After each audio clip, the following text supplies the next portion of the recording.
here to talk to you about the 4 principles and really the true meaning. Just give everyone kind of the reminder, the foundation of integrity, passion, creativity, and respect, and really talk about what those true meanings to are in the day-to-day operations.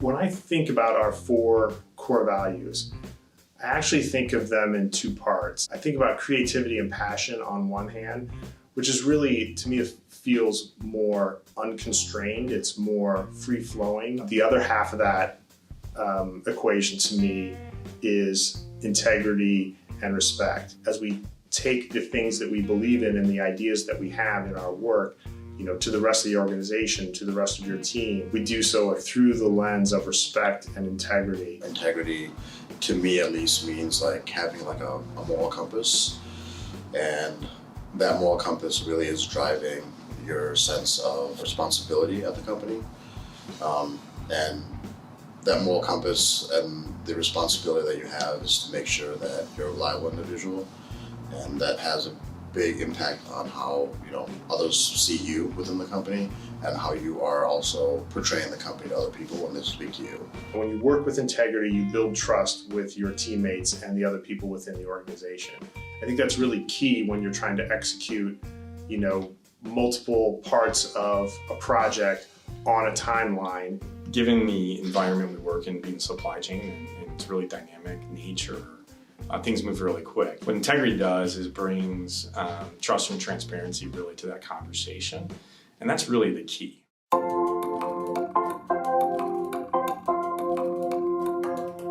It is, to me, the igniter of excellence when you think about, for me, passion. So when I am selecting candidates, it's not just, again, putting people in a seat, meeting just metrics, but it's making sure that they align with the values of the organization, they align with the energy of the organization, and they align with the atmosphere and culture. My philosophy is that you have to be visible, reachable, and approachable, at all levels. The best way to develop a healthy relationship with the customer is just deliver results. Just deliver results, open communication, understand what their goal is. And it's easy for the customer to see how passionate you are when you're prepared, when you're ready, when you are ahead of their requests, when you foresee opportunities and you communicate to them. Passion when I'm working on a project is not being deterred by roadblocks or speed bumps, or unexpected issues that might arise. We can plan for a lot of things, but we also work in an industry that changes very quickly, and so being able to kind of ride the waves that come at us. When you have passion, it's going to show up in people's work, the quality of their work, the commitment, the collaboration. Everything is going to be tied for that. Again, it's the igniter. So you have your wood, which is the other values, which is going to be of integrity, respect. You're gonna have that.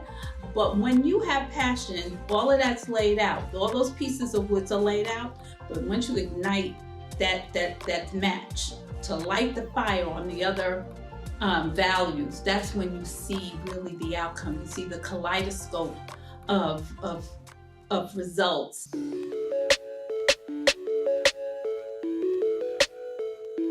One of the things that's near and dear to me is creativity. When I look at successes that we've had or that you see across the networks of successes that have been had, what happens is you look at a team that they got together, they brainstormed, and they said, okay, what's the problem? Right? They met employees in their office, which is out on the floor. They're the closest to the problem, so they usually have the best solution, and they simply ask questions. Hey, what do you guys see? What's something that we can do better?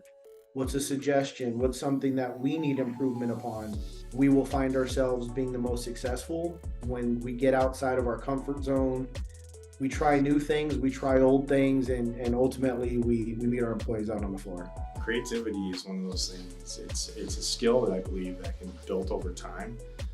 It's built based on your experiences. It's built based on the listening and respect you give to others and their experiences. And as you start to develop your career and go through these different meetings and different conversations with employees or customers, it really then, I think it unlocks a lot of creativity. So I think creativity is really one of those things you can have, but I also think you can really grow through experiences, challenging yourself, and you get a lot of rewards out of that.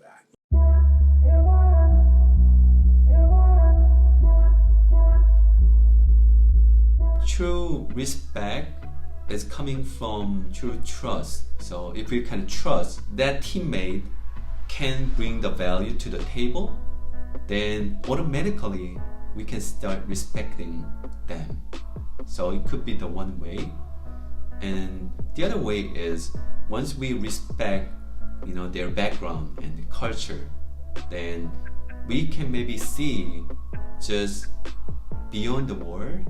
I know where it's come from, right?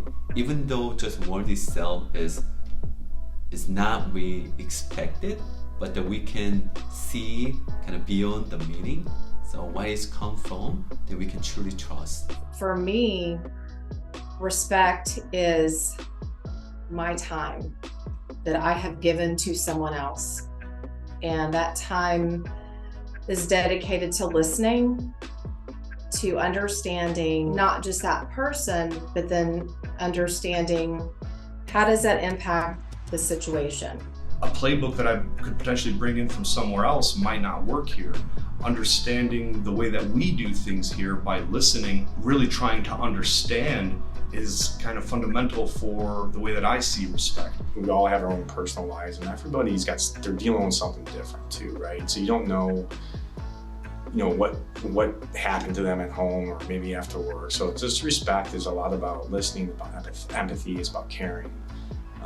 It's really important as we lead not only our customers but our employees. We've got to be able to care about each other enough to be transparent, and I don't think you cannot do that successfully without respect.